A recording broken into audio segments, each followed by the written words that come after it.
Hi, I'm James from Borussia Dortmund English, and this is the Echte Liebe podcast. I'd like to welcome you all and thank you for tuning in as always.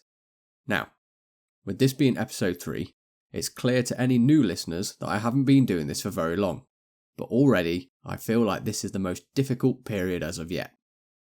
Everything always comes easy when you're winning, and no more so than when you're on a 10-game winning streak. In midweek, I defended the team in any way I could, even though I'd be the first to admit that we just weren't at our best, and ultimately, in the context of the league and DFB Pokal, exiting the Champions League may well have been a blessing in disguise. We faced a lot of criticism, mainly from our own fans, and I understand where that may come from, when we've been treated to winning every single game we seem to play, but after the result in the Revierderby, I just cannot for the life of me see why certain parts of the fanbase have reacted how they have. It's disappointing to say the least, but I'm here to tell you why I think that it wasn't as bad as some people are making out.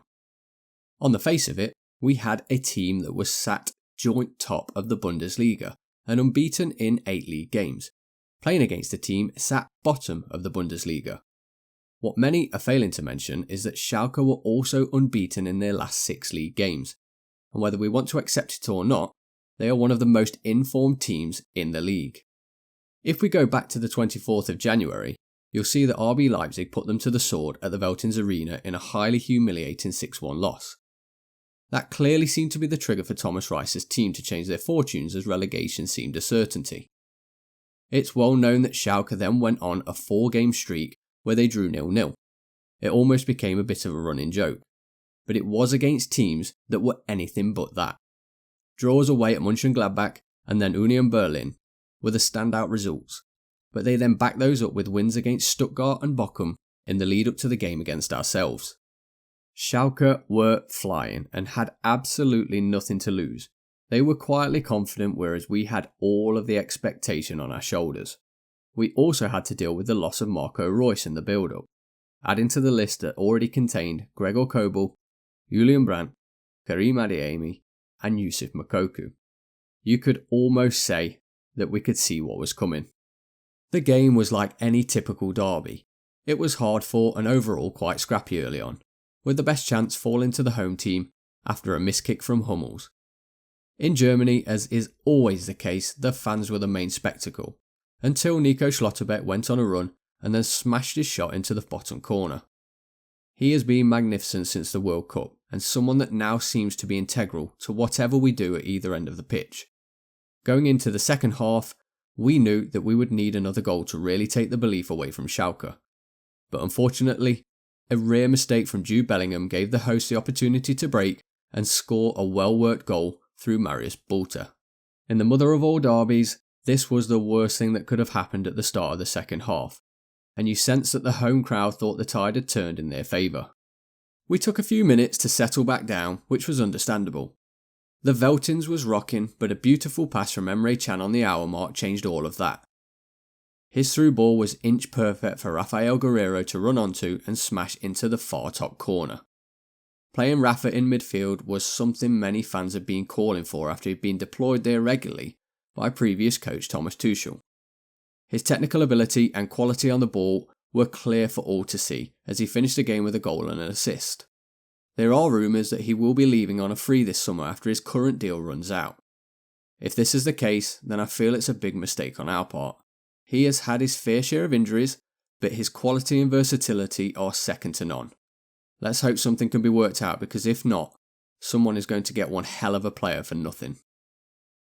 Back to the game, not long after our second, the moment we've been waiting for came. A chance of a 2-goal cushion presented itself perfectly for Bino Gittens, but he put his effort inches wide of the post. I don't know about yourselves, but that moment there lingered for me with the constant thought of, I hope that doesn't come back to haunt us. He was replaced shortly after by Edin Terzic, bringing on Mo Dahoud in an effort to pack and shore up the midfield. Over the next 10 minutes it seemed to work, and then came the moment I dreaded since that Bino Gittens miss. Now look, we conceded a goal that meant we went on to drop 2 points in the title race. But what everybody is struggling with the most, including myself, is the way in which we conceded it. I personally re-watched and tried to analyse the moment that Bolter crossed the ball in. He's able to pick the ball up, and neither Bellingham or Wolf do enough to stop him crossing the ball. That was mistake number 1. Mistake number 2 comes when you see that Schalke only had 2 players in and around the penalty area, 2 out of 4. And they then have a free, unchallenged header from Karaman to get the equalising goal. You'll agree, that was tough to watch. Seeing Meyer scrambling away to his right and not being able to quite get there really stung, and that feeling of a missed opportunity started to sink in. As we know, that's how it finished. Both Gio Reyna and Anthony Modeste were thrown on by Edin Terzic in an attempt to change it, but in the end, I think a draw overall was a fair reflection of the game. Minutes after the final whistle, I was online updating the pages and the mood was what I expected. Actually, it was far worse than that. I went through lots of comments on Facebook and Twitter, not just on the Borussia Dortmund English pages, but as many as I could like I normally do. One thing really did stand out for me, and that was the criticism and sometimes bordering abuse that Jude Bellingham seemed to be getting. I read statements asking him to be dropped. I saw people saying that his mind was elsewhere. I even read that we should sell him now so that we can get as much as we can, as no one will pay what we wanted at the end of the season with his current performances. I understand the frustration, I really do. His performance against Chelsea wasn't his best, but there were also 10 other players on that pitch that we could have said the same about. And yes, he gave the ball away for Schalke's first goal. But, as Steve Palmer of Dynamo 19 fan club said, he's carried this team for the last 18 months. That's a huge amount of pressure for someone that is still only 19 years old. He's always got transfer talk looming over his head, also pressure from everyone regarding his contract. So maybe we should change the word drop to rest, or maybe, in more than one term, just give him a break. I'll finish on this regarding the Schalke game, and it's that we are now 9 league games unbeaten, winning 8 of them. So to be disappointed at that shows just how far Edin and his team has come in such a short space of time. Now looking forward, as we all know, the best way to change any mood of a team, or a set of fans, is to win a game of football. Something that will be more than achievable on Saturday against Köln. They have just come off an awful result. In fact, an even more awful performance at home to Bochum. I watched the game and the home side were absolutely shocking. They showed nothing with their 64% possession, something that clearly upset and angered many of their amazing fans. They're just one of those clubs, aren't they? They have a beautiful historic stadium, a strong pedigree when it comes to European football, and one of the best sets of fans in Germany. They always seem to get to a point where you think that they'll take that next step, and then they just fade away again. Let's hope that's the case at the Westfalenstadion this weekend. On paper, even without the missing players in the Revierderby, we should have too much for Köln. Yet, as the saying goes, football isn't played on paper.